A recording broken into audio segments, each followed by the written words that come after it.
goed verkoop want jy het daai ekstra geldjie in 'n maand nodig. So jy moet daai ekstra goedjies doen om daai ekstra geldjie te kry. So ek het verlang Avon verkoop. Maar Avon, ek kan nie presies onthou nie, gee sê net maar 20 of 30% kommissie wat jy terugkry. En ek doen dit nou glad nie meer nie. So ek vertel jou gou my journey van hoe ek Avon gedoen het. Ons het boekies uitgegee. Dan het kliënte moes nou hulle bestellings ingesit betaal.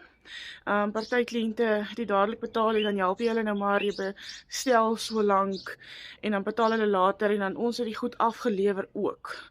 So dit was nogals baie behind the scenes werk vir regtig 'n klein presentasie.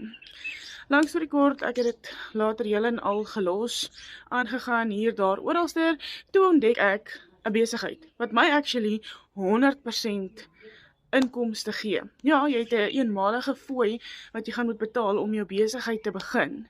Maar hierso maak jy nie 'n 10 of 'n 20 of 'n 30% kommissie nie. Hier maak jy 100%. En dis nie naaste by die hoeveelheid werk wat jy byvoorbeeld aan 'n Avon pakkie sou spandeer het of wat ek in 'n Avon pakkie sou spandeer het, want ek het daai ekstra myl gegaan altyd. Hierdie doen jy van jou huis af. Jy hoef nie kliënte te soek nie, jy hoef nie mense te bak nie. Dis regtig, dis goed. Dis 'n 100% wins in jou sak. Waar op die aarde kan jy nog so iets kry?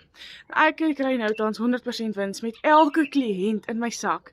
As jy wil weet hoe om ook daai 100% wins te verdien, kom ons my onder 100% en ek wys jou. Ek weet nie of julle kan sien nie, maar die muggies is verskriklik op en af hier op hierdie skerm. Appington het 'n muggie plaag, okay?